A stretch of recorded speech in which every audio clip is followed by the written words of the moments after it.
Klinik Tiara Cita tetap setia melayani Anda dengan mengikuti safety protokol kesehatan demi keamanan dan kenyamanan bersama. Seluruh dokter dan perawat kami akan mengenakan APD level 2 yang dibutuhkan dalam menjaga keamanan dari potensi penularan virus COVID-19 dan menjaga kondisi steril.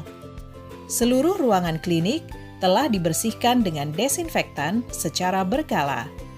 Bagi pasien dan pengantar yang berkunjung ke Klinik Tiara Cita dan Geraha Amerta Surabaya, wajib menggunakan masker. Pasien dan pengantar akan dilakukan pengecekan suhu tubuh sebelum memasuki klinik. Apabila didapati pasien, maka Anda tidak diperkenankan masuk ke dalam klinik. Pastikan Anda dalam kondisi sehat, tidak memiliki gejala sakit seperti batuk dan pilek untuk menjaga keamanan dan kenyamanan bersama. Mencuci tangan sebelum memasuki klinik. Kami menerapkan kuota pasien per hari untuk menjaga jarak aman. Maka, duduklah di tempat yang telah ditentukan sesuai anjuran jarak aman. Meski menggunakan masker, terapkan etika batuk atau bersin dengan menutupnya dengan siku bagian dalam. Bersihkan dengan tisu, lalu buang ke tempat sampah. Konsultasi dengan dokter harus dilakukan dengan janji yang telah terjadwal. Kami juga menyediakan konsultasi via video call dengan janji yang telah terjadwal. Pemeriksaan USG dan laboratorium dilakukan dengan membuat janji terlebih dahulu, dengan cara menghubungi resepsionis sebelum datang ke klinik. Bagi pasien yang akan menjalani prosedur stimulasi IUI atau IVF, diwajibkan membawa hasil rapid test negatif dan tidak boleh lebih dari 1 minggu sejak rapid test. Khusus untuk pasien yang menjalani IVF, maka diwajibkan untuk membawa hasil rapid test negatif kedua sebelum pelaksanaan ovum pick-up. Dalam proses screening, tindakan swab test atau PCR akan dijalankan sesuai permintaan dokter untuk memastikan kondisi pasien dalam keadaan yang sehat, bebas infeksi COVID-19.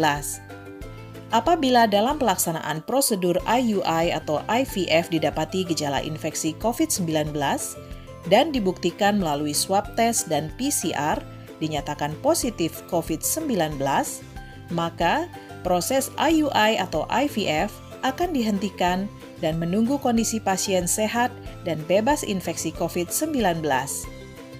Calon ayah dan bunda, tetaplah semangat dan optimis dalam menghadapi kondisi pandemi ini.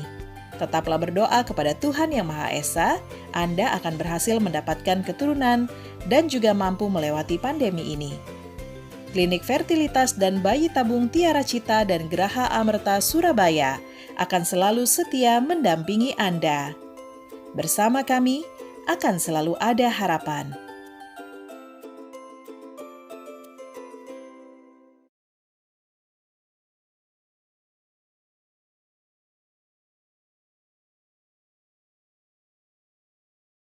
Warahmatullahi wabarakatuh, salam sejahtera bagi kita semua. Apa kabarnya nih? Semoga sehat-sehat aja ya. Jangan lupa meskipun PSBB sudah diperlonggar, kita harus tetap menerapkan aturan sesuai dengan protokoler kesehatan anjuran pemerintah. Hari ini hari Minggu tanggal 14 Juni 2020, saya Santoso sangat senang hadir kembali bersama kalian untuk membahas topik yang sangat menarik dari narasumber yang sangat hebat tentunya. Bersama Profesor Dr. Samsul Hadi, spesialis obgyn, konsultan fertilitas, kita akan membahas tuntas tentang program hamil di era new normal. Apakah aman? Bagi yang sedang mendambakan hadirnya buah hati di tengah keluarga, topik ini sangatlah bermanfaat. Dan maka dari itu, tontonlah sampai habis. Ajukan pertanyaan di kolom komentar untuk menjawab rasa penasaran kalian tentang bagaimana program hamil itu sendiri. Nah, sebelum kita menyapa Prof, bagi yang sedang menyaksikan boleh langsung di-subscribe dulu channel YouTube-nya, di-like juga, di-komen, dan jangan lupa siapkan pertanyaan kalian. Nah, langsung saja kita sapa Profesor Samsul Hadi. Selamat pagi, Prof.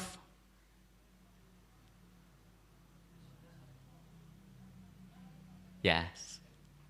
Suara saya terdengar? Nah, sudah terdengar, Prof. Sudah terdengar jelas, gambarnya juga sudah jelas juga, Prof.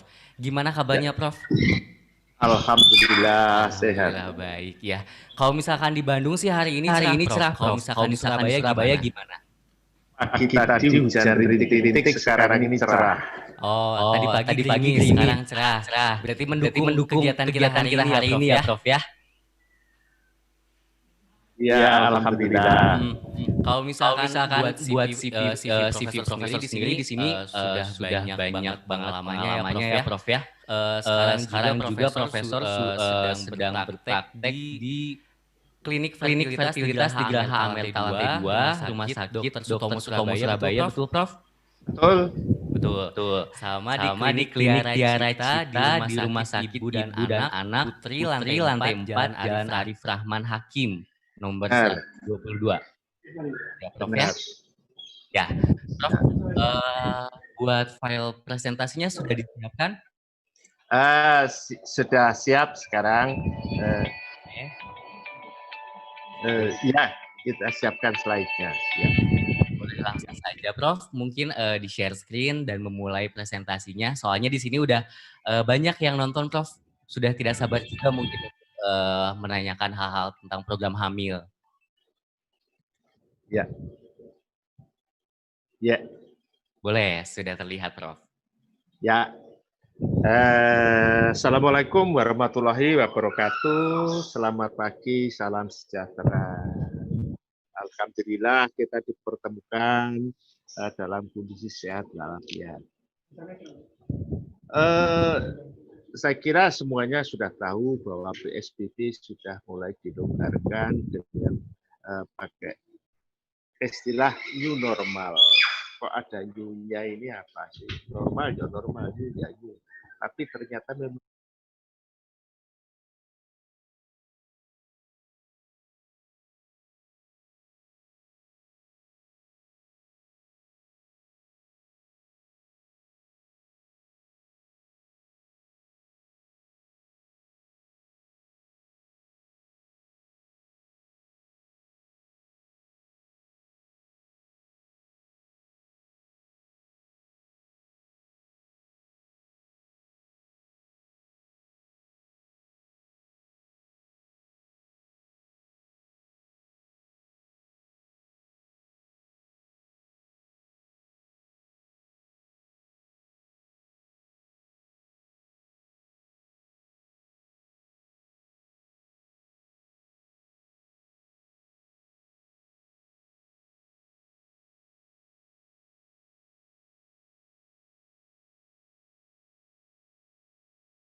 maka kita harus mengurangi kunjungan.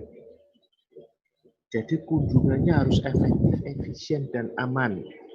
Biar aman kita jaga jarak, kita perhatikan protokol-protokol kesehatan yang ada. Kemudian pemeriksaan juga begitu. Pemeriksaannya dimulai dari yang sederhana. Kalau bisa dengan tanya jawab saja.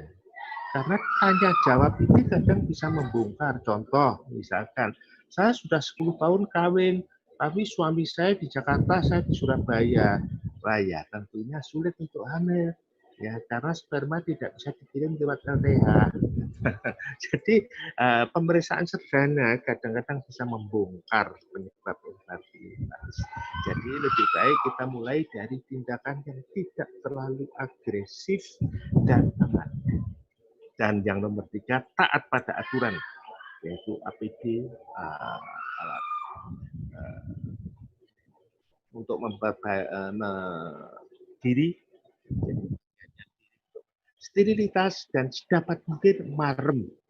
Marem itu apa? Mudah. Jadi kita di anamnesa atau pemeriksaan yang sederhana, aman. Dan R tentunya yang rasional. Jangan hanya katanya orang dan sebagainya. Efektif efisien, yaitu suatu tindakan yang mempunyai efektivitas tinggi dan keberhasilan yang tinggi. Dan yang terakhir yang tidak kalah pentingnya adalah murah. Maka kita harus kemarin mudah, aman, rasional, efektif, efisien, murah. Nah, untuk memahami orang sulit punya anak, maka kita perkenalkan dulu ini adalah yang dikatakan kandungan ibu ini. Nah, kandungan ini kalau saya besarkan di sini, ya bahwa ini indung telur, pabriknya telur, ini saluran telur, ya, ini rahim tempat tidurnya anak selama 9 bulan, dan ini adalah mulut rahim, pintu masuk dari dunia luar ke kandungan, ini adalah vagina. Jadi sperma itu dilepas di sini, dia harus berjalan jauh ke sana, sampai ke sana, ketemu telur di sini. Nah, ini telur keluar dari sini, ya, pecah, ditangkap saluran telur. Nah, kemudian sperma datang dari sini, tuk. Nah, masuk ke sana, pluk, ketemu calon anak, balik lagi, tertanam di sini sampai 9 bulan di sana. Jadi kalau ada orang pengen punya anak, kita menelusuri mata rantai mana yang kurang baik atau ada masalah. Satu, bagaimana spermanya? Bagaimana mulut rahimnya? Bagaimana rahimnya? Bagaimana saluran telurnya? Dan bagaimana sel telurnya? 1, 2, 3, 4, 5. Kita telusuri satu persatu. Nah, sperma itu adalah pada waktu disemprotkan di sini, sperma itu kayak damet, terdiri dari cendol dan santan. Cendol itu dapat makan dari santannya. Nah, kemudian dia pada waktu disemprotkan di sini, maka yang naik ke atas itu hanya cendolnya saja, spermanya saja. Santannya tidak ikut. Maka kalau ada orang setiap saya berhubungan, berdiri lagi kok tumpah, ya nggak apa-apa, asal sudah istirahat setengah jam. Untuk memberi kesempatan sperma tadi masuk. Nah, peran mulut rahim di sini, mulut rahim itu tidak hanya sekedar pintu, tapi dia memberi makan pada sperma. Mulut rahim pada masa subur mempunyai lendir septik yang jernih, kayak putihnya telur mentah, sehingga kaya makanan. Sebaliknya pada masa tidak subur, pekat kayak lem. Nah, maka pada masa subur, sperma itu bisa bertahan di vagina 3 kali 24 jam. Itulah sebabnya mengapa pada masa subur dimohon berhubungan 2-3 hari sekali. Nah, kemudian dia sperma akan naik ke atas. Rahim. Rahim ini jarang bermasalah, kecuali kalau ada miom, ada adenomyosis, tapi persentasenya tidak banyak. Kemudian masuk lagi ke saluran telur. Saluran telur ini bukan kayak selang pipanya PDAM. Ini satu seharus lubang. Kedua, ujungnya harus begini, karena dia harus bisa menangkap. Ketiga, ialah bahwa ototnya harus begini, harus bagus. Karena apa? Perannya dia membantu perjalanan calon anak ini balik lagi ke sana. Nah, dan juga di dalam dinding saluran telur ini menghasilkan lendir yang untuk memberi makan kepada embrio yang masih dini tadi. Dan yang keempat syaratnya ialah saluran telur ini bebas. Dia kayak belalai. Jadi kalau misalkan normal, semuanya normal, tapi kalau melekat di usus, dia tidak bisa kerja. Jadi satu syaratnya lubang, ujung bagus, dinding oke, dan tidak boleh ada perlengketan. Dan kemudian yang berikutnya ialah telur. Tentunya telur ini harus baik dong. Dalam 1 bulan keluar telur 1 biji, hidupnya 1 hari. Maka kita kenal masa subur. Nah, jadi keluar telur itu 1 bulan, keluarnya telur 1 biji, dan hidupnya hanya tidak lama-lama 1 hari. Makanya kalau ada orang yang mengatakan suami saya di Jakarta saben Sabtu pulang, itu tidak menjamin. Nah ya kalau keluarga telur Sabtu naik Rebo. Oleh karena itu sulit. Ya, berikutnya ialah pembuahan terjadi di ujung sana. Sehingga dia pembuahan di sini, kemudian dia balik ke sana. Nah, kalau saluran ini menyempit, pada waktu ke sana sperma masuk. Pada waktu ketemu calon anak, dia bertumbuh. Satu sel menjadi 2 sel, 2 menjadi 4, 4 menjadi 8, dan seterusnya. Dari sini ke sini itu 3 hari. Dari sini ke sini itu 3 hari. Nah, kalau dia dalam waktu membesar salurannya menyempit, saluran sperma bisa masuk. Tapi pada waktu dia sudah bertemu sel telur, membesar, nyantol, tidak terjadinya hamil di luar kandungan. Kalau saluran telur buntu pet, malah tidak mungkin hamil luar kandungan. Karena sperma juga tidak bisa masuk. Nah, itulah dasar-dasar kehamilan. Nah, ini implantasi itu tertanamnya embrio ke dinding rahim. Itu 6-7 hari setelah terjadi pembuahan. Nah, sekarang mari kita pelajari satu per satu. Mengapa seorang pasangan itu sulit punya anak? Yaitu satu, gaya hidup. Yaitu faktor umum dan faktor organ. Faktor umum itu ialah satu, gaya hidup. Contoh, perokok berat, alkohol, narkoba, gemuk sekali. Nah, ada mungkin selalu orang itu cari pembenaran. Wow, teman saya itu merokok 10 pak sehari, anaknya 10. Betul. Seorang yang kaya raya dirampok 1 miliar tertawa. Tapi orang yang sudah hidupnya pas-pasan dirampok 1 miliar amblas. Sama, kesuburan orang yang sangat subur merokok masih bisa punya. Tetapi kalau orang yang kesuburannya sudah pas-pasan merokok bar. Nah, demikian juga frekuensi koitus. Saya tadi sudah saya katakan 2-3 hari dan salah masa subur. Umur wanita ini yang sering dilupakan. Wanita itu paling subur umur 20 sampai 29.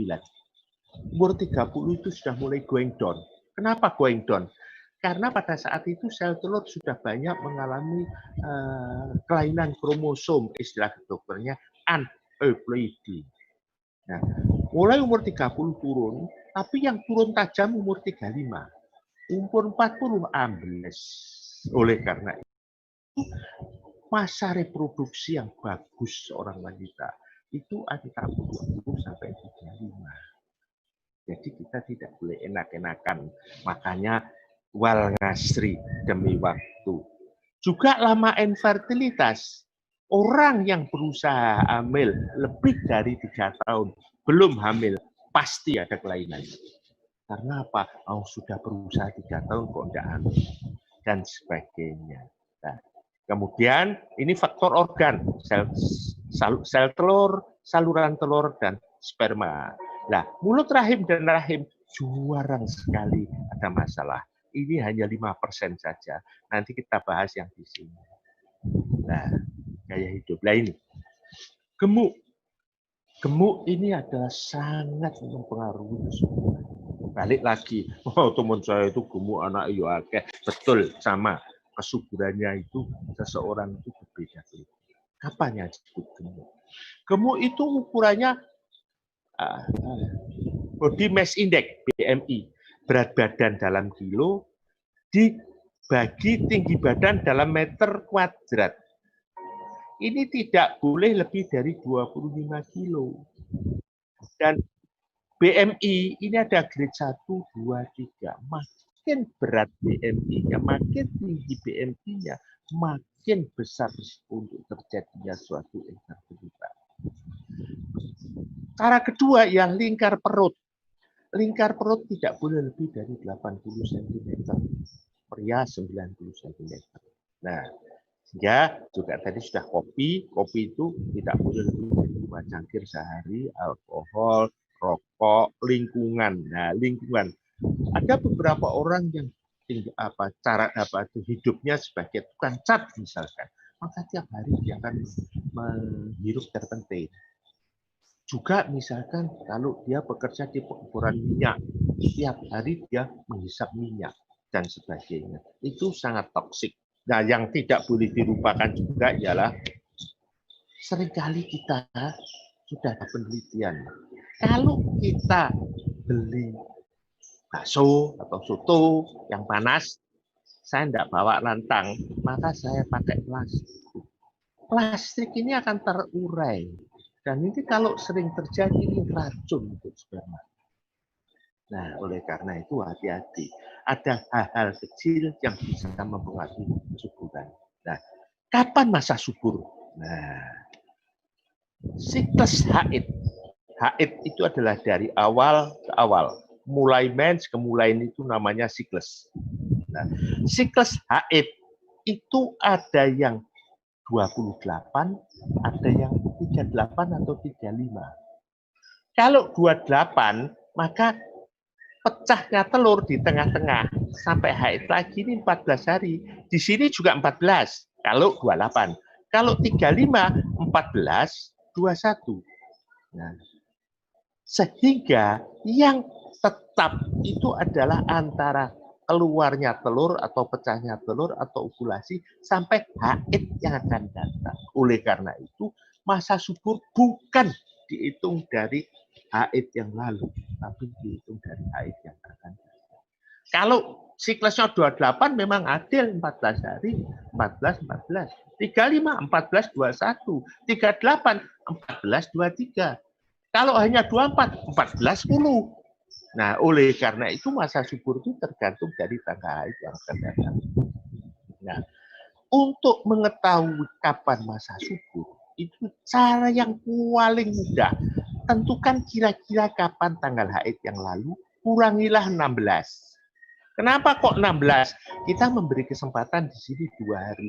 Biasanya telur itu mau matang 2 hari sebelum pecah.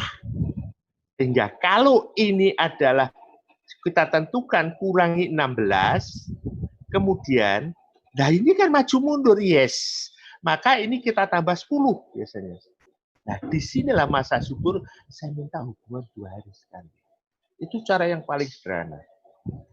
Cara yang rodok akurat, itu ialah tentukan tanggal haid yang akan datang, kurangilah 16, ada yang mengurangi 16, ben gak kelihatan. Di sini memakai tes ovatest yang biasa kita beli di apotek. Di sini kencingnya sehari 2 kali dites. Kalau pada waktu celupkan kencing di sini masih garis 1, oh belum. Tiap hari. Begitu garis 2, makanya telur bakal pecah dalam 24 jam sampai 48 jam yang akan datang. Maka pada saat itu harus berhubungan. Itu cara yang paling gampang. Nah, ini cara yang bagus banget pada waktu pandemi begini. Tidak ketemu dokternya, tidak apa-apa. Ndelok di iso. Nah, cara yang kedua, tentunya tidak seakurat kalau pakai USG. Kalau pakai USG, itu dilihat dengan USG transvaginal. Makanya pada masa subur, ini diikuti terus. Telur bakal pecah kurang lebih sekitar 8, kalau penampangnya 18 mili sampai kurang lebih 30 mili. Kalau saya sudah menemukan telur penampangnya di atas 14 mili, sehari itu 2 mili tambahnya ya. Tinggal ngitung berapa hari lagi kira-kira bakal pecah. Nah, kemudian yang berikutnya ialah temperatur basal. Temperatur basal ini sudah jarang dipakai karena banyak biasnya, banyak palsunya. Nah, ini cara kapan masa subur kita temukan atau kita menghitung masa subur. Nah, kalau saya sulit, ya sudah hubungan aja 2 hari 3 hari sekali dari haid ke haid pasti akan lewat masa subur. Nah, umur wanita itu tadi sudah saya katakan paling subur 20 sampai 29 mulai turun dan anjlok mulai 35 40 anjlok. Makin tua umurnya kesuburannya makin turun. Sedihnya apa? Pada sisi lain risiko abortus makin lama makin tinggi. Oleh karena itu orang dokter biasanya teriak-teriak. batasnya 35 tahun. 35 tahun itu adalah batas lampu kuning sudah. 40 itu lampu merah. Makanya waktu itu sangat penting. Nah, berbeda dengan suami. Suami itu biasanya mulai ada perubahan kualitas sperma itu umur 50 tahun. Nah, kemudian kita mulai sel telur. Nah, sel telur itu tanda yang paling gampang apa tuh? Kalau siklus haidnya kacau, tidak karu-karuan. Waduh, ibu ini kalau siklusnya tidak karu-karuan, berarti ada masalah dengan telur. Kedua, pertumbuhan rambut seks. Hati-hati ya. Rambut itu ada dua macam, rambut kepala dan rambut seks. Kalau orang hiperandrogen, hormon lakinya banyak, itu gampang rontok rambut kepala. Tapi rambut seks, rambut kemaluan, jambang dan sebagainya, kumis itu adalah subur. Nah, jadi kalau ada orang, waduh rambutnya kok polanya pola laki-laki, hati-hati. Kemudian jerawat. Jerawat ini hanya bermanfaat pada masa subur. Kalau pada masa remaja kurang bermakna. Kedua ialah berikutnya ialah obesitas. Hati-hati. Obesitas itu oleh WHO sudah dikatakan sebagai penyakit. Nah, pemeriksaan apa? Nah, kalau saya curiga ini, saya periksa dengan USG, dengan hormon dan sebagainya. Nah, perlu saya tekankan di sini. Tadi saya katakan, nah, ini adalah saat ovulasi. Adalah kapan pecahnya telur, penting untuk mengatur haid. Kalau ini adalah untuk mengetahui telurnya itu ada atau tidak. Nah, jadi beda. Kalau yang tadi kita sudah tahu, oh ibu ini ada telurnya. Masa suburnya kapan ya? Nah, saya cek. Kalau ini enggak, kalau ini ibu ini kok telurnya kira-kira kok ruwet, maka lah ini saya lihat. Jadi saya di sini belum melihat masa subur saat telur pecah, bukan. Saya hanya melihat kira-kira orang keluarnya telur teratur tidak. Jadi bedanya di sana harus ditekankan. Nah ini tadi sudah saya katakan normal menstruasi itu yang dinilai dari menstruasi adalah siklus 24 sampai 38. Durasi dari haid sampai bersih 3 sampai 8 hari. Jumlah darah, ya itu biasanya pasiennya yang sudah tahu. Saya bulan ini kok lebih banyak dari yang kemarin, Prof. Nah, inilah tadilah. Yang tetap itu 14. Kalau 28 adil. Kalau 24 enggak adil.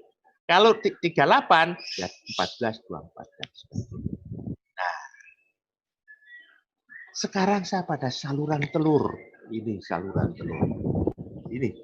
telur. Saluran telur syaratnya satu harus lubang, ujung harus bagus, dinding harus oke, tidak boleh ada perlengketan.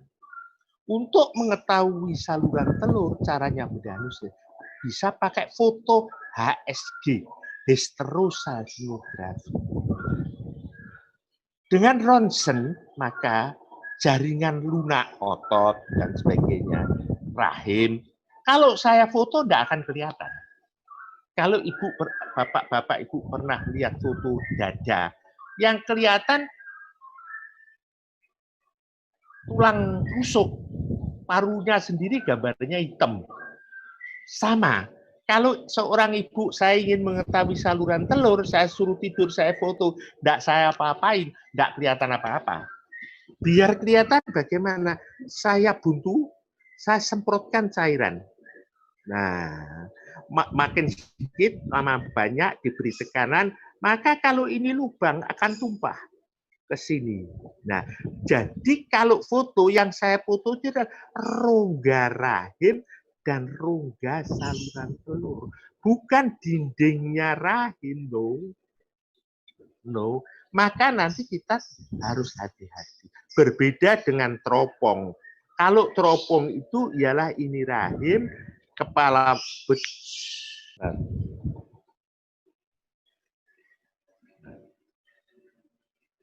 nah, Nah, inilah bedanya laparoskopi dengan HSG. boleh. Kalau HSG saya hanya bisa menjawab lubang apa tidak. Paling-paling untuk melihat dindingnya.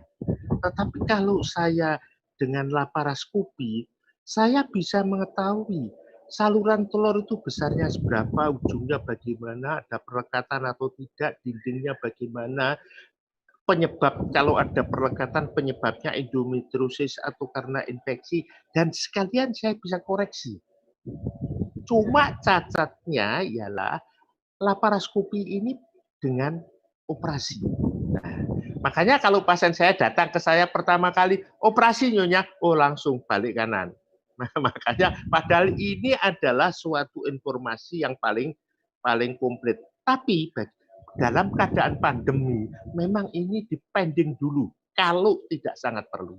Kalau ini tidak, kalau ini tidak terlalu invasif. Nah, ini adalah gambaran HSG tadi kalau ini. Nah, ini HSG. Ini rongga rahim. Nah, ini saluran telur kiri ya, tumpah. Ini saluran telur kanan tumpah. Kok tahu kalau tumpah? Jelebret. Apa jelebret itu bahasa Indonesia ya? Enggak karu-karuan. Kalau ini kan masih garis bagus. Ini HSG normal. Nah, ini teropong normal. Ini adalah rahim, ini adalah atap vagina, ini adalah indung telur, ini bekas telurnya pecah ini. Ini bekas telur pecah ini. Ini merah. Nah, ini saluran telur kiri, ini saluran telur kanan. Ini yang normal, bersih sekali. Dan ini adalah mengandung cairan jernih. Nah, ini juga penting, ada artinya. Nah, saluran telur itu rusak. Itu dua sebabnya. Satu endometriosis, dua infeksi. Endometriosis itu apa toh? Endometriosis itu yaitu adanya selaput dalam rahim berada di luar rongga rahim. Padahal normal hanya di sini saja, tidak ada di tempat lain. Nah, ini ada di tempat lain. Akibatnya apa? Setiap kali haid, kalau ini darahnya kan keluar. Nah, di sini tidak bisa keluar.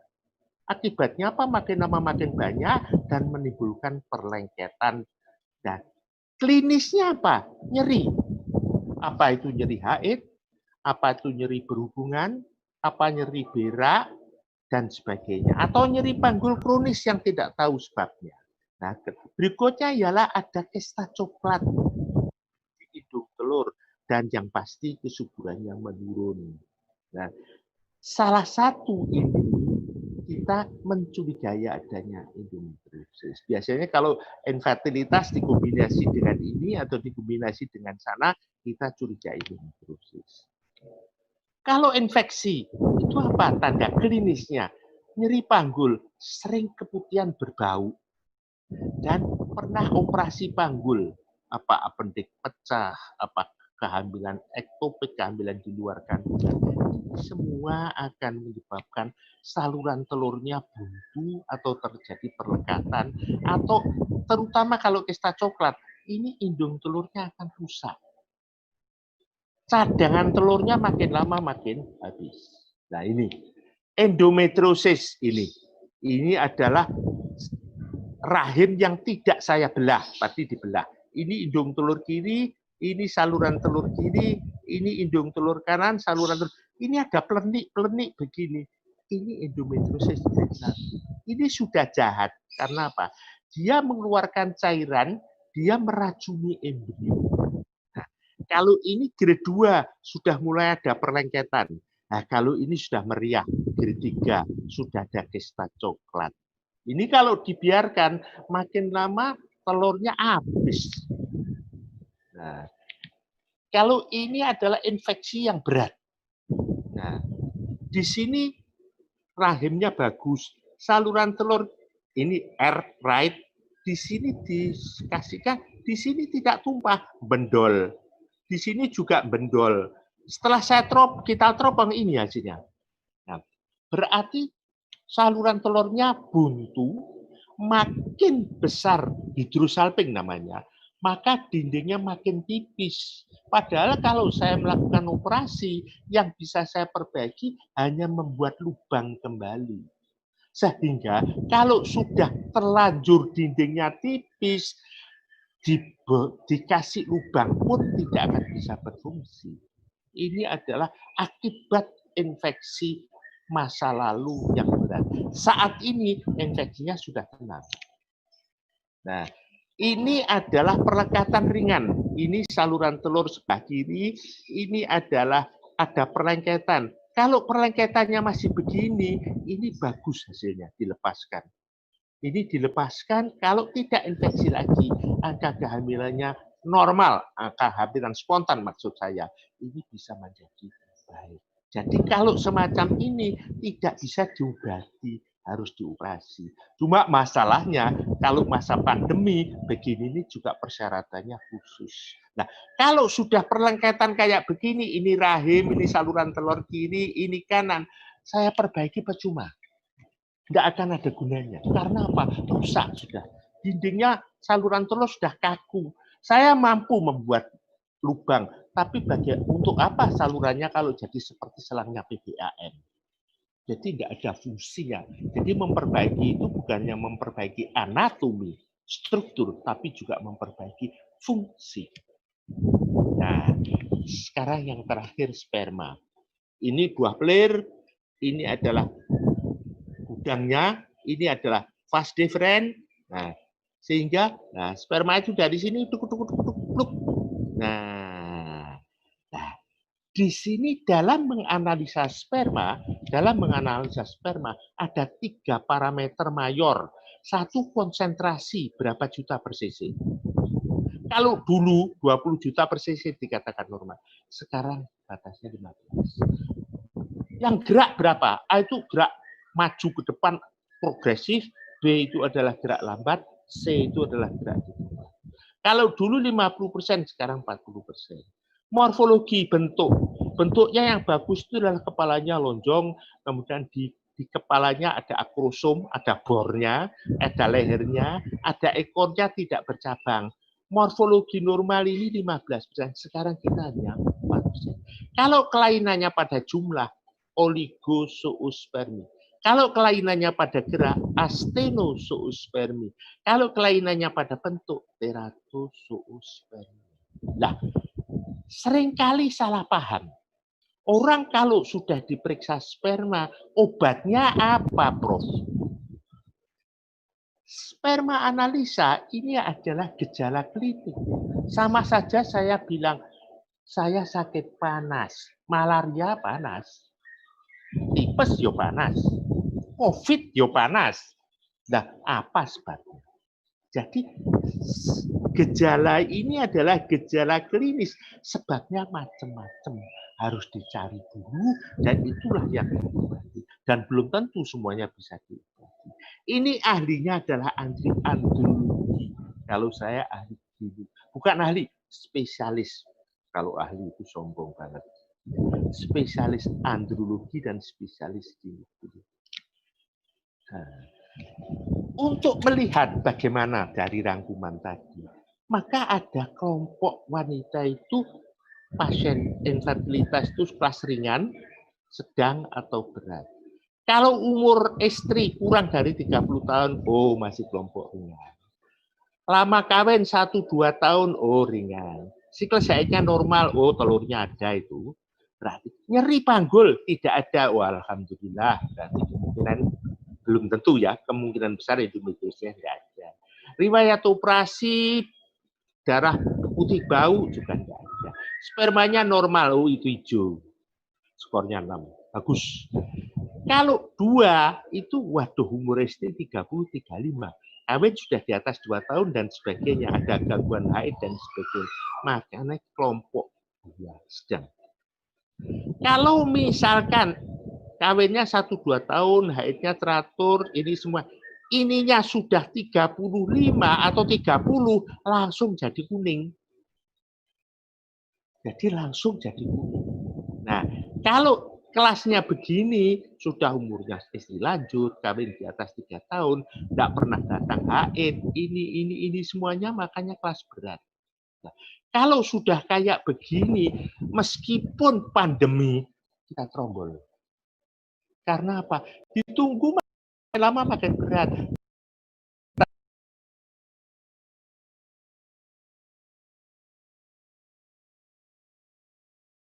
Agak relax, pas aku udah lumping, sini sudah lari terbirit-birit. Nah, jadi intinya mulai dari diagnosis itu anamnesis saja dulu. Kemudian pemeriksaan infeksi, pemeriksaan fisik khusus, misalkan pemeriksaan perdalam, pervaginam. Misalkan kalau saya periksa rahimnya itu retrofleksi ke belakang, seringkali ini. Prof, katanya dokter X, rahim saya terbalik ke belakang. Ya apa-apa, terbalik ke belakang. Kalau saya gerakan sulit, mobilitasnya sulit, itu masalah. Kalau terbalik ke belakang, tetapi mobil relax, mes, gak apa-apa, usah takut. Kalau fiksasi ada berbenjol, itu kan takut. Pemeriksaan klinis, pria klinis, pemeriksaan USG. Nah, terapinya juga begitu. Dimulai dari terapi konservatif. Kalau misalkan ngerokok, Pak, jam merokok, Pak. Nah, kalau gemuk, Pak, kurangi, Pak. Bu, kurangi berat badan, Bu. Hubungannya terjadwal. Bu, kalau masa subur, Bapak disencang, jangan boleh pergi. Nah, kemudian obat medikamentosa, nah baru kita mikir bedah. Nah, kalau baru TRB, teknik reproduksi berbantu, pakai inseminasi atau bayi tabung, itu semua tergantung dari waktu. Ya, kalau misalkan pasien itu udah umur lanjut, ya saya mungkin melompat, saya tidak konservatif. Faktor infertilitas, endometriosis kesta coklat duplex, wah saya nggak berani konservatif lagi. Saya akan melompat, akan meloncat, dan tergantung fasilitas dan dana tentunya. Nah ini, apa bedanya inseminasi dan bayi tabung? Kalau inseminasi itu ialah istrinya dikasih obat biar keluar telur 3 kira-kira. Ya, kenapa kok 3? Probability untuk hamil menjadi tinggi. Karena kalau alami hanya 1. Tetapi kalau saya kasih obat kemudian di sini yang matang 10, saya tidak berani inseminasi. Kenapa? Kalau saya masuk sperma 10 jadi semua, wah matang saya. Setengah mati. Oleh karena itu batasnya. Jadi minta banyak, tapi dikasih terlalu banyak juga enggak mau. Nah, ini jadi yang saya masukkan itu sperma. Angka keberhasilan 1 kali inseminasi 10-15%, tergantung spermanya juga. Nah, lain dengan kalau bayi tabung itu sama. Kalau di sini saya telurnya mau hanya 3, wow sini saya 15, alhamdulillah. Karena apa? Di sini saya panen, telur saya keluarkan, sperma saya keluarkan di luar, saya pertemukan, ini saya tunggu 1 hari, apakah betul-betul sperma tadi sudah masuk betul, kemudian tunggu lagi 1 hari, apakah sudah membelah dari 1 sel menjadi 2, 2 menjadi 4, 4 menjadi 8. Nah, di sini saya pilih yang the best. Kemudian saya masukkan. Jadi kalau di sini yang saya masukkan adalah sperma, kalau di sini yang saya masukkan embrio calon anak. Nah, di sini ada beberapa hal yang perlu saya jelaskan. Kegagalan pertama, kalau saya kegagalan, saya kasih obat dosis maksimum tidak ada telur yang gede. Nah, kemudian kegagalan kedua ialah telur, ini seperti kita ketahui, yang saya cari itu kuningnya. Oositnya. Padahal oosit atau kuningnya tidak kelihatan dengan USG. USG itu yang kelihatan congkongnya. Kalau saya panen, maka saya tidak mendapatkan kuning telur, itu berarti saya tidak bisa buahi. Kalau ada congkong 10, saya dapat 7 yang ada kuningnya, biasa. Saya pernah 990 semua. Nah ini kegagalan kedua. Meskipun itu cara. Kegagalan ketiga ialah kalau sel telur sama sperma dipertemukan tidak mau. Tidak mau bertemu. Ini kegagalan ketiga, kegagalan fertilisasi. Kegagalan keempat ialah kalau tidak mau membelah. Kegagalan kelima, kalau sudah saya masukkan tidak mau nempel. Katanya kalau bayi tabung itu ada yang bisa disimpan. Betul. Kalau pada waktu di sini, itu misalkan saya punya 10 embrio yang bagus, KW1 semua, saya masukkan 3, yang 7, kalau memenuhi syarat, saya simpan. Kalau memenuhi syarat. Nah, dalam menilai embrio ini, kalau kami masih memakai cara konvensional, yaitu dengan mikroskop saja. Ada yang PJD, yaitu pada saat begini, dibiopsi, diambil sedikit. Oh, bagus. Kalau saya menemukan bagus, yang saya tanam ini adalah satu embrio, set, single embryo transfer. Karena apa? Karena kembar itu musibah bagi dokter. Makanya kalau ada pasien, Prof, saya pesan kembar. Ya, satu pedes, satu enggak pedes. Bukan begitu. Saya memasukkan 3, ini untuk meningkatkan probabilitas untuk hamil. Jadi inilah bisanya inseminasi sama bayi tabung. Nah, ini inseminasi, ini spermanya disaring, kemudian dimasukkan ke dalam rahim pakai kateter. Nah, ini inseminasi. Kalau bayi tabung, ini kita panen dengan USG, kita tampung, kemudian kita campur, kita masukkan.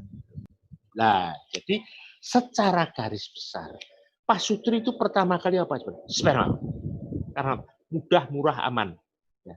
Kalau normal, alhamdulillah. Kalau tidak normal, berat, atau ringan, atau sedang. Kalau ringan atau sedang, diobati. Perawatannya 3 bulan. Ya tergantung berat ringannya ya. Karena apa? Dari calon sperma menjadi sperma matang itu perlu waktu 3 bulan. Nah, kalau diobati bisa, maka saya anggap normal. Tapi kalau berat, saya akan konsultasi dengan, oh sini dulu. Ya. Kalau sudah normal, maka estri. Telurnya bagaimana? Siklus haidnya normal atau tidak? Kalau siklus haidnya normal, mungkin saya inseminasi. Kalau tidak ada riwayat nyeri panggul, umurnya masih muda, tidak ada riwayat operasi panggul, tidak ada keluar darah putih, bau, dan sebagainya. Kita menganggap tanda petik saluran telurnya normal. Boleh saya coba dulu inseminasi dengan obat-obatan. Kalau 3 bulan tidak berhasil, baru saya cek dengan saluran telurnya. Kalau umurnya masih muda, tidak ada faktor risiko, tidak nyeri panggul, tidak ada kecurigaan operasi dan sebagainya, maka boleh saya foto HSG atau SIS. SIS itu salin fotografi dengan USG misalnya. Kalau normal, boleh saya inseminasi lagi. Kalau 3 sampai 6 kali insem hamil, alhamdulillah. Tidak hamil, tetapi kalau tidak normal, saya teropong. Dan teropong ini adalah saya lakukan pada umur lanjut atau ada faktor risiko. Saya tidak akan melakukan HSG lagi. Misalkan contohnya saja, pernah operasi hamil luar kandungan, pernah operasi apendisitis pecah, maka saya tidak akan HSG. Tidak akan. Saya akan teropong. Nah, untuk mengetahui normal atau tidak normal, kalau normal, berarti saya boleh inseminasi. Kalau tidak normal, maka saya perbaiki ringan atau sedang atau berat. Kalau berat langsung bayi tabung, kalau ringan atau sedang diperbaiki. Kemudian diikuti dengan insem lagi. Kalau gagal lagi, inilah namanya program. Jadi kita harus tahu kita kemana. Janganlah kita lari-lari di perempuan. Jadi, promil pada masa pandemi. Infertility itu waktu, itu makin lama makin berat. Dan kalau pandemi, nah sampai kapan pandemi? Maka saya infertilitas itu promil boleh, tapi dengan kaidah-kaidah yang tadi sudah disebutkan. Jadi, pemeriksaannya klinis dulu, penunjang yang sederhana, kemudian tarik operasi. Kemudian pengobatannya gaya hidup, bagaimana masa subur, medikamentum bedah, kemudian dengan kaidah pandemi. Nah, ini adalah kami berada tahun 1990. Bayi tabung pertama di Surabaya itu 1992 lahir. Ken Sinarsih namanya. Itu adalah gadis sekarang 92 umur berapa sekarang? 28 kalau tidak salah. Ini pemberian ikutin Soeharto namanya. Nah, kemudian ini klinik infertilitas, ini bayi tabung. Kemudian mulai tahun 2005 kita pindah ke Geraha. Terima kasih. Insya Allah bersama kita bisa. Wassalamualaikum warahmatullahi wabarakatuh. Waalaikumsalam warahmatullahi wabarakatuh. Terima kasih banyak Prof, penjelasannya sangat jelas sekali. Nah Prof, ada yang mau saya tanyain Prof. Apakah Prof melihat ini nggak Prof? Ya, monggo. Di layar Prof, gambar yang ini boleh Nah yang ini Prof, boleh sedikit diceritain nggak? Ini itu Aduh, yang mana itu? Nggak bisa saya. Gambar apa itu? Melihat ya. Jadi di sini ada foto profesor yang sedang berfoto dengan salah satu pasien yang sudah lulus dari mana? Jadi ini kalau misalkan teman-teman yang sedang menonton YouTube itu bisa melihat Prof, ini profesor sedang berfoto bersama keluarga yang lulusan mana Bu Ati waktu kemarin? ITS. ITS itu, sebentar. Ini Bu Ati nge-chat ke Prof, coba. Jadi ini salah satu, bukan produk ya, hasil profesor berhasil untuk bayi tabung. Dan kemarin baru lulus. Informasinya seperti itu, dari ITS lulusnya Prof. Alhamdulillah. Bukan dari saya, dari Allah. Oh iya, dari Allah, tapi melalui profesor gitu ya Prof ya? Iya. Itu bisa diceritain Prof, sampai kelulusannya masih bisa dekat dengan profesor gitu. Maksudnya bagaimana? Ini jadi saya melihat foto yang ada di layar ini. Ada foto profesor dengan satu keluarga, katanya ini dari pasiennya Prof. Gitu. Rumahnya Ponorogo? Betul. Betul. Ibunya berhijab. Mungkin Prof nggak nampak di layar. Nggak nampak di layar. Saya kenal itu. Itu tetangga. Itu tetangga kakak saya. Oh gitu. Ya, beliau itu orang tuanya guru. Oke. Ya, lalu anaknya itu laki sekarang sudah lulus. Sudah lulus juga. ITS kalau saya tidak salah. Betul. ITS sipil. Betul. Ya. Salam saya, terima kasih. Pasien ini lahir tahun berapa ya? Lupa udah. Udah lama, itu udah lulus juga Prof ya? Iya, udah lama banget. Jadi penyebabnya saya juga sudah lupa. Tapi yang pasti, alhamdulillah dengan sekali bayi tabung, alhamdulillah berhasil. Alhamdulillah ya. Sampai lulusnya juga masih sempat berfoto bersama ya Prof ya? Ya. Prof, kalau misalkan ini di sini sebenarnya kalau misalkan dari YouTube kita bisa lihat banyak pertanyaan-pertanyaan yang sudah diajukan oleh penonton semuanya. Sekarang yang aktif. Monggo, silakan. Yang menonton 85. Tapi sebelum saya bacain yang itu, Prof, kenapa kehamilan itu harus diprogram Prof kalau misalkan sekarang? Apakah zaman sekarang itu lebih sulit hamil secara normal? Maksudnya secara spontanitas gitu atau emang lebih banyak diprogram gitu kalau misalkan zaman sekarang, Prof? Pertanyaannya saya sederhanakan. Mengapa banyak orang yang kesuburannya menurun? Nah, itu. Sekarang ini pertama ialah gaya hidup. Gaya hidup. Gaya hidup itu sangat punya peran penting. Obesitas, narkoba, rokok, dan sebagainya. Seks bebas, ini saya garis bawahi. Ini sebetulnya ada kuliah tersendiri mengenai kesehatan reproduksi bagi teman-teman atau adik-adik atau anak-anak kita di SMA atau yang remaja. Dan yang berikutnya ialah adanya masalah sekarang ini ekonomi sulit. Suami istri sering harus bekerja sehingga sering berpisah. Satu di Jakarta, satu di Surabaya. Pulangnya hanya Sabtu S3, katanya Sabden Sabtu setor katanya. Nah, maaf Betul, ya Prof. Guyon. Nah, itu sangat sulit untuk mengatur masa syukur. Nah, demikian juga mengenai yang di rumah sudah berangkatnya pagi sebelum jam 6, pulangnya jam 10 malam, loyo semua. Akhirnya apa? Wani turuni. Nah, itu yang menyebabkan. Dan berikutnya lagi, ya, adanya polusi. Oh. Polusi itu sangat mempengaruhi kesuburan. Dan kita banyak sekali hampir semuanya pakai bahan kimiawi ya. Buah-buahan disemprot insektisida, pupuk-pupuk disemprot. Belum nanti, maaf, tidak semuanya. Ada yang nakalan semongko ben merah disuntik pewarna.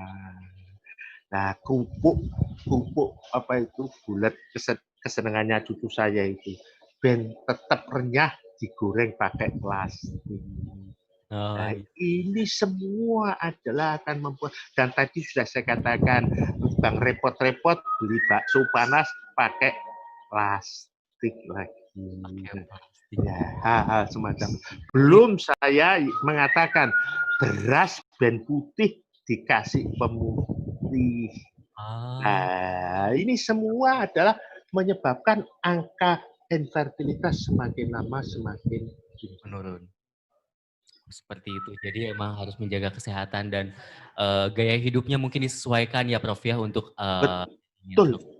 Dan mungkin saya berpikiran COVID ini adalah peringatan dari Allah bahwa kita harus new normal, bukan normal seperti dulu, tapi normal yang new. Ya, yang baru ya, norma yang baru. Betul, normal yang baru yang lebih baik, jangan baru yang lebih jelek. Oh, baru lebih ya. New normal itu udah dari dulu juga kan sebenarnya menjaga kebersihan gitu. Betul. Pakai masker untuk yang sakit gitu. Prof, tapi kalau misalkan ada perbedaan nggak kalau misalkan dari anak yang hasil dari program kehamilan sama yang spontan? Apakah ada perbedaan nggak, Prof? Sampai saat ini belum ada laporan. Belum ada laporan ya? Ada kesan, ini kesan, bukan penelitian. Anak-anak yang bayi tabung biasanya pintar-pintar. Apa kebetulan? Apa bagaimana? Tidak tahu. Ini perlu diadakan penelitian. Oh baik, Prof. Sekarang kita beralih ke pertanyaan yang di YouTube yang ini udah banyak banget, Prof. Monggo. Ini pertama saya akan membacakan pertanyaan dari Umi Hani. Prof, tes screening apa yang dilakukan untuk meningkatkan keberhasilan IFF karena sudah gagal IFF yang pertama? IVF, Mas. Ya. IVF itu bayi tabung. Oh baik. Ya, screening apa? IVF itu faktornya banyak. Faktor umur, faktor saluran telur, faktor sperma. Dari faktor-faktor tadi, ada yang bisa dikoreksi, ada yang tidak. Contoh, umur. Angka kehamilan di bawah 35 tahun, itu keberhasilannya satu siklus bisa sampai 40%. 40% keberhasilan. Tetapi kalau di atas 35 turun antara 30 40. Di atas 40 tahun sudah di bawah 20 atau 10%. Nah, kalau saya ditanya screening, saya sebetulnya juga ingin muda lagi, Mas. Saya ingin umur kembali 30 tahun, ya, Mas. Sekarang baru 76. Jadi kalau dikatakan screening apa, tergantung sebabnya apa dulu. Dan screening apa itu correctable apa correctable. Bisa dikoreksi apa enggak? Jadi harus dicek dulu ya, Prof ya. Betul, benar sekali. Langsung ke pertanyaan selanjutnya ya, Prof ya. Monggo. Prof izin bertanya, kakak saya berumur 40 tahun, cita-citanya ingin punya anak laki-laki. Sekarang sudah punya 3 anak perempuan. Apakah bisa diprogram mendapatkan bayi laki-laki? Dan apakah aman? Percaya sama saya atau tidak, saya itu termasuk peramal, Mas. Amal. Menantunya nanti tiga-tiganya laki-laki. Pasti itu, Prof. Loh, itu saya peramal loh. Itu, Prof. Ada perempuan. Begini Ibu. Mungkin diusahakan bisa. Bisa diusahakan ya. Bisa diusahakan. Tapi keberhasilannya rendah. Mm-mm. Dan ada tapinya lagi. Sebetulnya itu tidak dibenarkan berdasarkan undang-undang. Nah, jadi Pemilihan gender itu ada, kecuali kalau alasan alasan penyakit. Misalkan kalau anak perempuan hemofili misalkan. Nah, itu ini makanya saya harus. Tetapi kalau hanya tujuan keinginan saya ingin anak laki-laki, sebetulnya itu tidak dibenarkan. Cuma dalam etika ada hak pasien untuk minta. Tetapi kita harus menjelaskan. Dia harus menjelaskan dulu ya. Dengan inseminasi saja. Inseminasi itu angka kehamilannya sekali masuk 15%. Padahal kalau spermanya saya saring, itu kemungkinan betul itu hanya sekitar 40%. Jadi keberhasilannya 40% dari 15% itu berapa itu? Itu ya 30. Ya 6% lah kira-kira.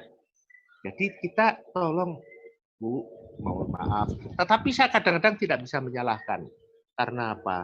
Ada suku tertentu kalau tidak mempunyai anak laki-laki tidak bisa diterima menjadi marganya. Itu saya tidak bisa.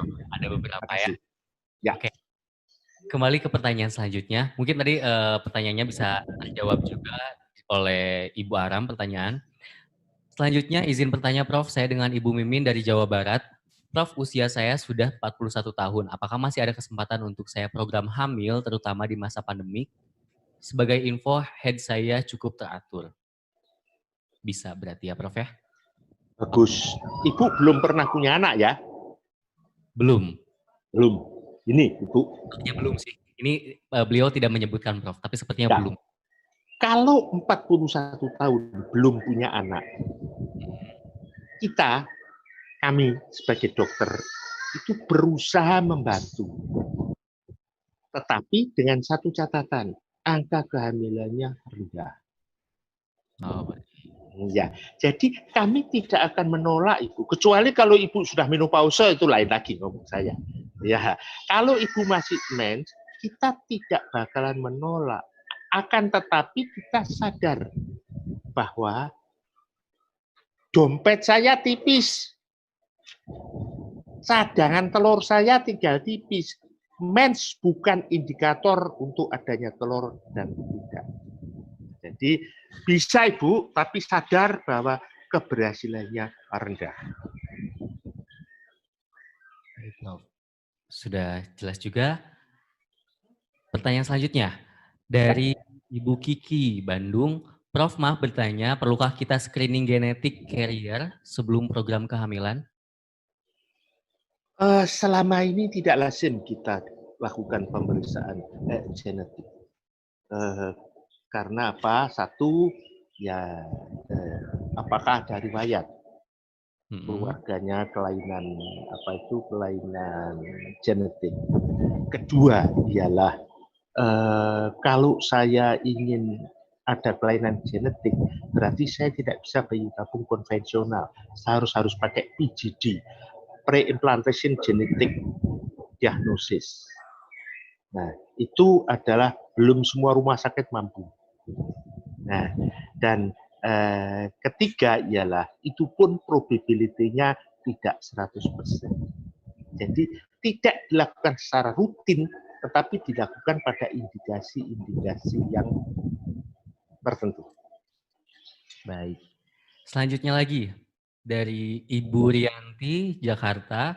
Izin bertanya, Dok, sebenarnya kista itu mengganggu untuk terjadinya pembuahan atau tidak?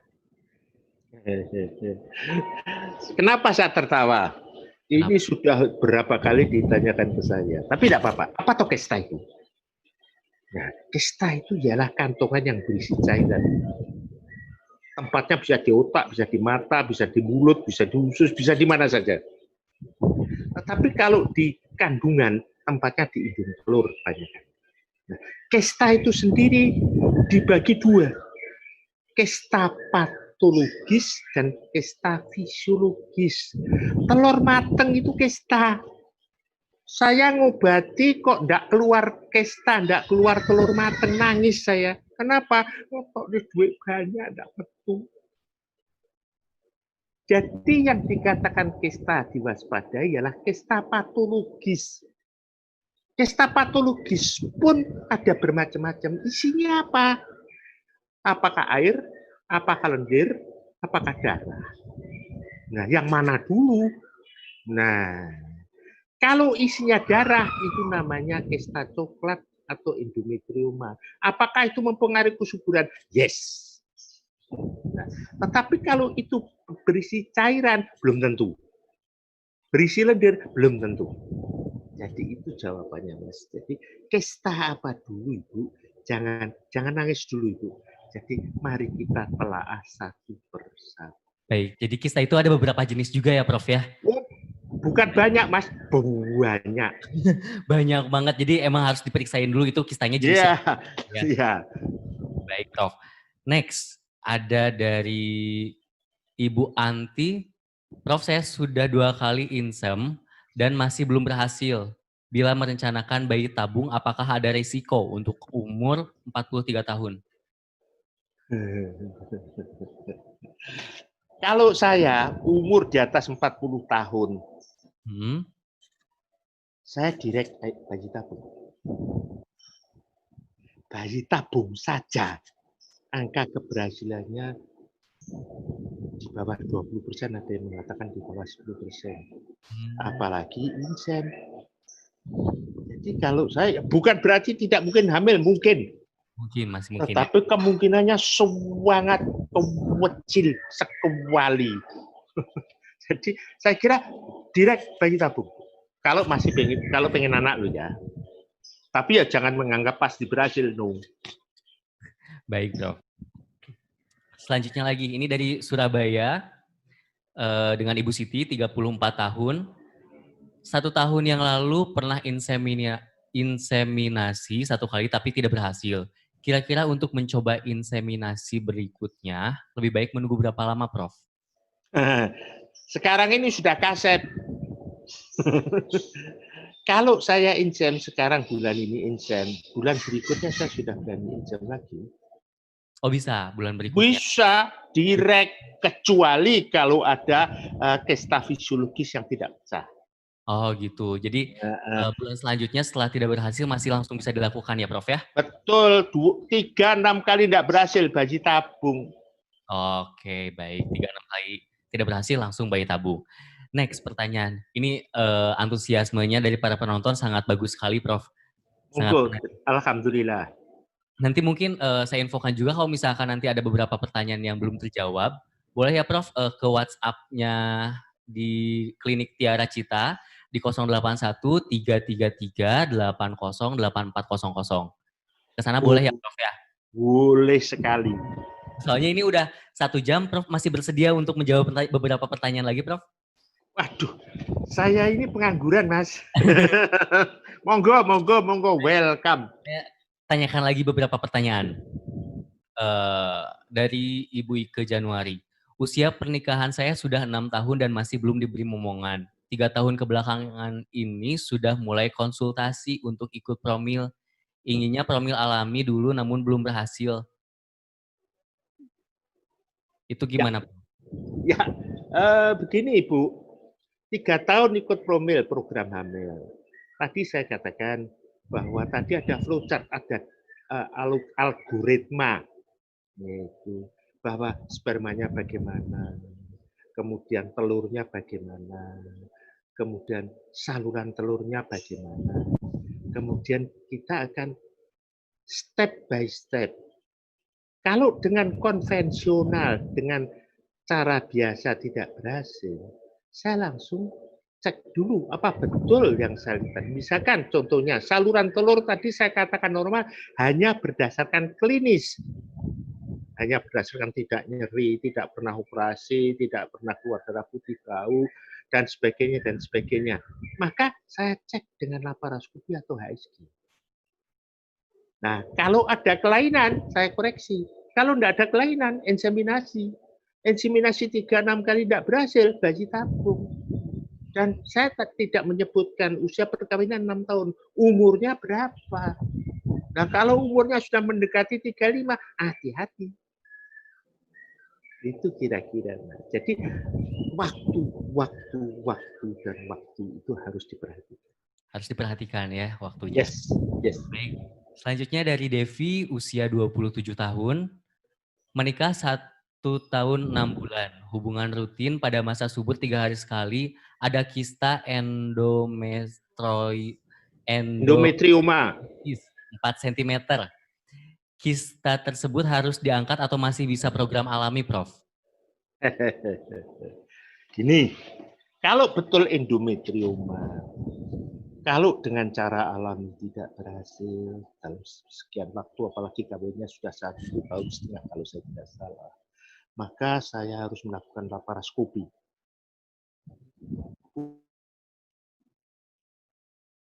Bukan hanya melihat kistanya saja, tapi bagaimana melihat saluran telurnya. Karena endometrioma atau endometriosis, endometrioma itu endometriosis yang mengenai ovarium atau indung telur itu namanya membentuk kista itu endometrioma. Itu apakah sudah mengalami perlekatan atau belum?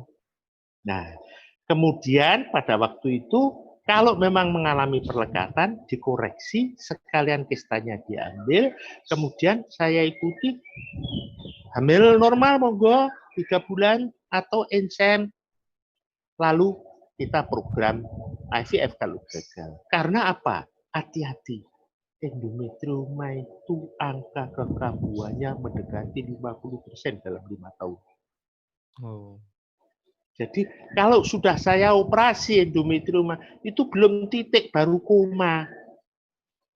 Belum titik baru koma. Jangan ayem. Jangan ayem. Kembali lagi waktu, dan waktu. Program. Program itu namanya ya program planning, bukan program tidur. Program tidur itu bukan program. Nah itu ya, waktu, dan waktu. Prof, ini ada pertanyaan lagi. Dari YouTube channelnya Klinik Tiara. Prof, izin bertanya, suami saya oligoterato diberi terapi Zeman dan Alerten. Apakah aman, Prof, konsumsi berkepanjangan atau mungkin ada terapi lainnya? Oligozoospermia, ya, betul. Ya, gini, Nyonya, ya, Nyonya atau suaminya mendapatkan obat itu, insya Allah dari androlog, ahli spesialis laki.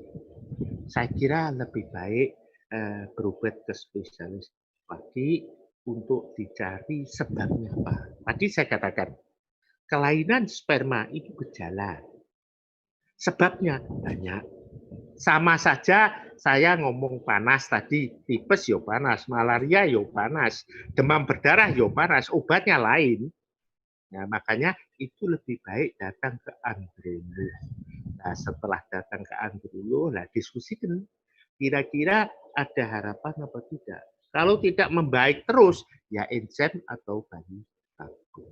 Bayi tabung, seperti itu. Baik. Kalau tidak ada perbaikan. Baik, Prof. Pertanyaan selanjutnya lagi dari Nailin Nazia. Prof, saya Nailin usia 29 tahun, sudah pernah cek USG transvaginal, sel telur kanan kecil, kiri kosong. Dikasih vitamin Ovacare, tapi sampai sekarang belum isi, Prof. Apa harus periksa lagi? Saya sudah punya anak 1. Oh, ini berarti program kehamilan keduanya, Prof. Ya. Itu namanya infertilitas sekunder. Kalau infertilitas primer itu belum punya anak, pengen program itu primer. Kalau sekunder itu sudah punya anak, tapi adiknya kok tidak muncul-muncul, itu sekunder. Ya, saya kira harus periksa lagi untuk dicari sebabnya apa. Nah, mungkin timbul pertanyaan, lah dulu kan sudah bisa punya anak. Loh sama, dulu itu percaya enggak, rambut saya hitam. Sekarang saya cat putih sih. Oh di chat itu Prof. Iya, cat putih, catnya Gusti Allah ini. Saya juga ini di chat. Jadi Nyonya, sehat atau subur itu umur validnya hanya 3 bulan. 30-an ya idealnya. Nah, jadi jangan menganggap kalau dulu sudah punya anak, selamanya saya subur. No. Oke, baik. Baik Prof, ini karena banyak sekali pertanyaan, saya kembali menginformasikan kalau misalkan ada pertanyaannya yang belum terjawab, kami mohon maaf sekali, tapi masih bisa dijawab di kontak 081 333 808 400 Klinik Tiara Cita. Nanti kita tuliskan juga, cantumkan juga di kolom komentar, boleh langsung ke sana. Saya lanjut pertanyaan selanjutnya dari Anis Azah.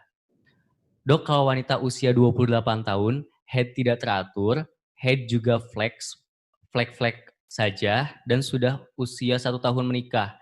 Tapi masih belum hamil kalau promil di klinik Tiara Cita, harus melalui promil alami dulu, atau bisa langsung memilih inseminasi. Kedokteran itu pertama kali mencari sebab. Dengan mencari sebab, kalau kita sudah tahu sebabnya, baru pengobatan.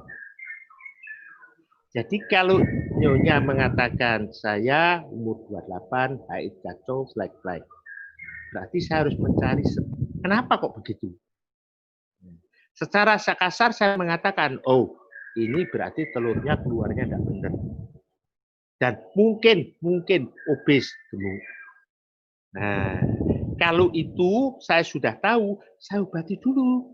Kalau misalkan telurnya bisa menjadi gede, ya silakan alami dulu. 3 bulan, 6 bulan alami tidak berhasil, saya baru insen. Atau mau langsung insen, monggo. Semua itu perlu diskusi, semua itu dialog, mana untung, mana rugi. Baik.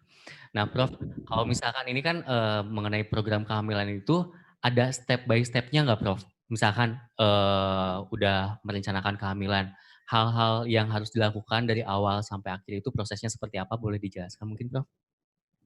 Bagus. Tadi saya mengatakan diagnosis, cari Mhm. diagnosis. Kenapa? Apakah ada faktor umur, apakah ada faktor gemuk, apa ada faktor frekuensi koitus, dan sebagainya. Kemudian saya masuk ke organ.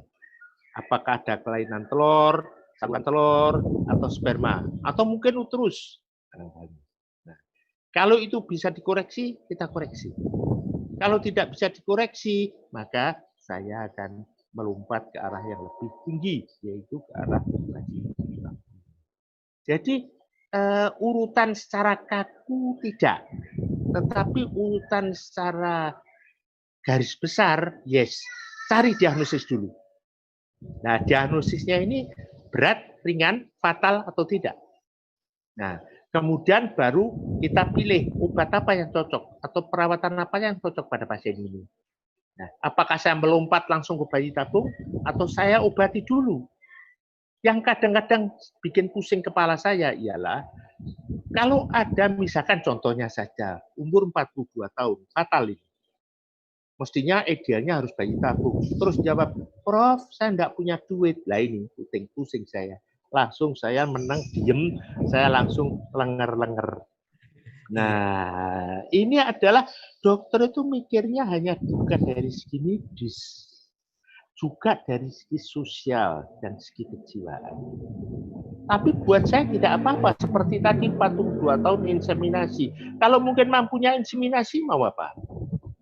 Tetapi asal saya sudah menjelaskan dulu, ini loh masalahnya. Nah, jadi dia bisa memikirkan, tahu apa yang kita lakukan pada mereka. Terima kasih. Baik, terima kasih banyak Prof. Prof, ini mungkin jadi pertanyaan terakhir karena kita sudah over limit waktunya 20 menitan karena banyak banget yang bertanya. Tadi saya sudah infoin juga kalau misalkan ada yang belum terjawab pertanyaannya bisa ke Klinik Tiara Cita, kontaknya juga sudah dicantumkan. Pertanyaannya ini dari Ibu Lia Amalia. Dok, saya mau tanya, kemarin suami saya tes analisa sperma di klinik Tiara Cita. Hasil azospermia. Selain bayi tabung kayak inseminasi, apakah bisa dok kalau rutin treatment gaya hidup sehat? Maaf, ini saya khawatir rahasia jabatan, Mas. Kalau kondisinya semacam itu, saya harus mencari sebabnya ini apa. Apa di buah kelirnya atau karena buntu. Dan kalau diagnosis itu betul, satu-satunya cara adalah hanya dengan bayi tabung. Tidak mungkin dengan insen. Kalau betul loh ya, kalau betul diagnosis itu. Oh betul ya. Ya. Baik, itu cukup jelas juga ya jawabannya. Oh, satu lagi katanya ada pertanyaan dari... Saya tidak ada limit waktu, Mas. Gini, Prof, kalau misalkan nanti terlalu panjang dari YouTube-nya, nanti takutnya nggak ketonton semua gitu. Jadi nanti monggo. Saya ngikut. nanti kita mungkin kalau misalkan diminta ada sesi selanjutnya, Prof bersedia juga ya? Wow, sangat bersedia. Nanti ada beberapa video sesi pertama, sesi kedua gitu.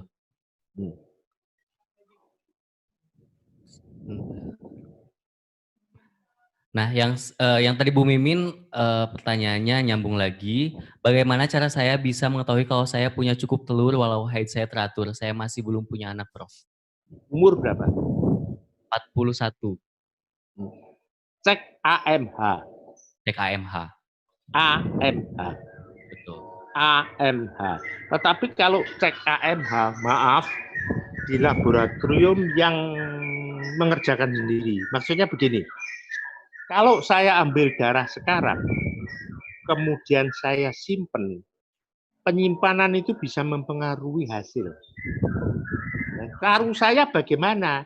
Tahu saya tanya ke lab, Mbak, saya periksa AMH, hasilnya kapan? Oh, diambil darah sekarang, hasilnya 2 hari lagi. Oh no.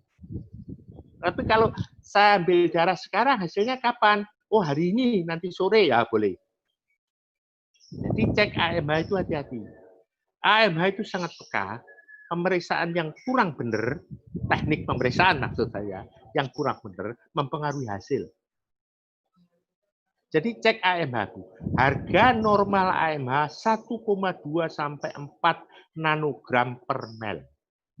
Di bawah itu jelek, di atas itu tidak baik. Baik, itu cara ceknya ya. Sebentar, ini ada pertanyaan lagi. Saya Bunda Isnina dari Gresik, saya sudah nikah selama 10 tahun. Saya sudah pernah cek ke Prof. Eri, terus endoskopi, tapi sampai sekarang belum hamil. Apakah saya masih bisa hamil? Alhamdulillah hasil endoskopi baik semuanya. Hasil lab sperma suami normozospermia. Itu Prof. Umurnya berapa Mas lagi?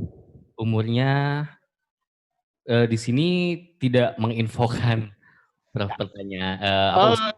Ya, tadi sudah saya katakan, andaikan dilakukan endoskopi normal, maka langkah spermanya normal, maka langkah saya boleh melakukan inseminasi.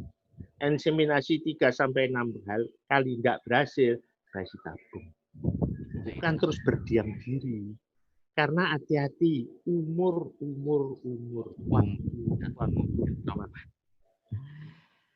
Baik, Prof. Terima kasih banyak atas waktunya hari ini. Sudah memberikan waktu total mungkin sekitar 1,5 jam ya, Prof ya. Alhamdulillah. Nanti buat para penonton yang masih standby di sini, pertama saya ingatkan jangan lupa di-subscribe juga sama nyalain loncengnya supaya nanti setiap ada informasi tentang sesi selanjutnya kalian dapat notifikasinya. Dan kalau misalkan kalian minta Prof Samsul buat mengisi lagi dengan tema yang lain tentang kehamilan, boleh ya Prof ya, nanti sama saya disampaikan ke Prof. Prof, ini banyak penonton yang mau tema kehamilan tentang ini gitu. Insya Allah. Insya Allah ya. Terus tadi juga banyak pertanyaan tentang ISTA, saya tidak mungkin bisa menanyakan semuanya, soalnya waktunya juga terbatas. Gitu nanti untuk yang tadi belum sempat ditanyakan juga, belum sempat terjawab, boleh langsung di WhatsApp atau telepon di 081 333 80 8400 Klinik Tiara Cita. Gitu. Videonya juga nanti bisa disaksikan kembali setelah nanti kami upload lagi lengkap dengan pertanyaan-pertanyaannya tadi, Prof. Jadi nanti nggak akan hilang. Tadi ada yang Monggo, monggo. ada materi, ada yang tanya juga materinya bisa kita save nggak? Lihat saja videonya sudah lengkap, tidak akan kami cut gitu ya, Prof ya. Monggo, monggo. Maaf tadi agak terganggu sebentar. Gangguannya. Nggak apa-apa, Prof. Itu biasa koneksi. Terus tadi ada kuesioner juga, linknya sudah ada di bawah juga, boleh langsung diisi juga, gitu buat para penonton gitu. YouTube channel Tiara Cita juga boleh, ada di kolom komentar tadi, bisa langsung diklik juga, di subscribe juga nanti like, comment, sama share supaya YouTube channel kami bermanfaat buat kalian semua. Gitu. Amin. Kalau misalkan dari Prof sendiri ada pesan penutup untuk penonton yang masih aktif, ini masih ada 61 Prof. Tadi paling banyaknya itu saya melihat sekitar 90-an ya.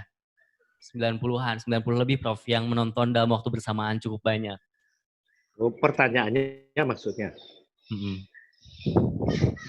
Nah sekarang pesan-pesan dari Prof sendiri untuk yang pejuang garis 2 katanya. Pejuang apa, Mas? Pejuang garis 2 Prof, pejuang positif hamil. Itu ada. COVID maksudnya? Bukan, pejuang yang hamil. Kan ada beberapa teman saya juga yang berusaha untuk mempunyai anak. Mereka itu menyebut mereka pejuang garis positif gitu, Prof. Oh, ini pesan saya satu, infertilitas itu sebabnya banyak.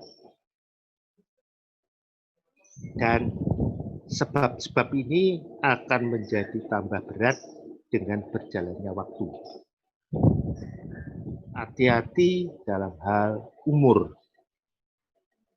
Umur di atas 35 itu sudah sangat tidak baik. Oleh karena itu, kalau mengadakan perawatan infertilitas, masyarakat harus tahu, saya ini dilakukan pemeriksaan apa, arah pengobatannya kemana, angka keberhasilannya berapa. Karena apa? Semua pengobatan tidak ada yang hasilnya 100%. No. Jadi waktu itu sangat penting. Janganlah seperti tadi yang mengatakan inseminasi, sudah inseminasi 1 tahun lalu tidur terusan. Wah, itu tidak boleh. Itu tidak boleh. Harus berlanjut. Ya, karena waktu umur waktu. Ya, ingat waktu, ingat umur ya, Prof ya. Ya. Sekali lagi saya ucapkan terima kasih banyak, Prof Samsul sudah menyempatkan waktunya untuk mengisi sesi di ICM YouTube channel ini. Dan nanti kalau misalkan banyak request, kita nanti pasti menghubungi lagi Prof Samsul ya. Gitu. Saya infoin untuk terakhir sebelum penutupan sebentar ini saya informasikan prakteknya di Klinik Fertilitas di Geraha Amerta lantai 2, Rumah Sakit Dr. Sutomo Surabaya, dan Klinik Tiara Cita di Rumah Sakit Ibu dan Anak Putri lantai 4, Jalan Arif Rahman Hakim 122. Nomor teleponnya di 081 333 80 8400. Jadi nanti pertanyaannya ke sana, kalau misalnya tanya-tanya tentang alamat lengkapnya juga boleh ke sana, sosial media segala macamnya boleh ke sana. Gitu.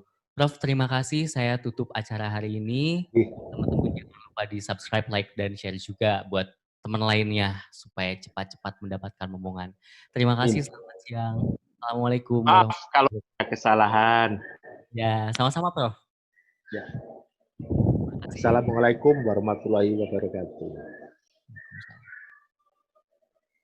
COVID-19 ini, Klinik Tiara Cita tetap setia melayani Anda dengan mengikuti safety protokol kesehatan demi keamanan dan kenyamanan bersama. Seluruh dokter dan perawat kami akan mengenakan APD level 2 yang dibutuhkan dalam menjaga keamanan dari potensi penularan virus COVID-19 dan menjaga kondisi steril. Seluruh ruangan klinik telah dibersihkan dengan desinfektan secara berkala. Bagi pasien dan pengantar yang berkunjung ke Klinik Tiara Cita dan Geraha Amerta Surabaya, wajib menggunakan masker. Pasien dan pengantar akan dilakukan pengecekan suhu tubuh sebelum memasuki klinik. Apabila didapati pasien dan pengantar yang demam, maka Anda tidak diperkenankan masuk ke dalam klinik. Pastikan Anda dalam kondisi sehat, tidak memiliki gejala sakit seperti batuk dan pilek untuk menjaga keamanan dan kenyamanan bersama. Mencuci tangan sebelum memasuki klinik. Kami menerapkan kuota pasien per hari untuk menjaga jarak aman. Maka, duduklah di tempat yang telah ditentukan sesuai anjuran jarak aman. Meski menggunakan masker, terapkan etika batuk atau bersin dengan menutupnya dengan siku bagian dalam. Bersihkan dengan tisu, lalu buang ke tempat sampah. Konsultasi dengan dokter harus dilakukan dengan janji yang telah terjadwal. Kami juga menyediakan konsultasi via video call dengan janji yang telah terjadwal. Pemeriksaan USG dan laboratorium dilakukan dengan membuat janji terlebih dahulu, dengan cara menghubungi resepsionis sebelum datang ke klinik. Bagi pasien yang akan menjalani prosedur stimulasi IUI atau IVF, diwajibkan membawa hasil rapid test negatif dan tidak boleh lebih dari 1 minggu sejak rapid test. Khusus untuk pasien yang menjalani IVF, maka diwajibkan untuk membawa hasil rapid test negatif kedua sebelum pelaksanaan ovum pick-up. Dalam proses screening, tindakan swab test atau PCR akan dijalankan sesuai permintaan dokter untuk memastikan kondisi pasien dalam keadaan yang sehat, bebas infeksi COVID-19. Apabila dalam pelaksanaan prosedur IUI atau IVF didapati gejala infeksi COVID-19 dan dibuktikan melalui swab test dan PCR dinyatakan positif COVID-19, maka proses IUI atau IVF akan dihentikan dan menunggu kondisi pasien sehat dan bebas infeksi COVID-19. Calon ayah dan bunda, tetaplah semangat dan optimis dalam menghadapi kondisi pandemi ini. Tetaplah berdoa kepada Tuhan Yang Maha Esa, Anda akan berhasil mendapatkan keturunan dan juga mampu melewati pandemi ini. Klinik Fertilitas dan Bayi Tabung Tiara Cita dan Geraha Amerta Surabaya akan selalu setia mendampingi Anda. Bersama kami akan selalu ada harapan.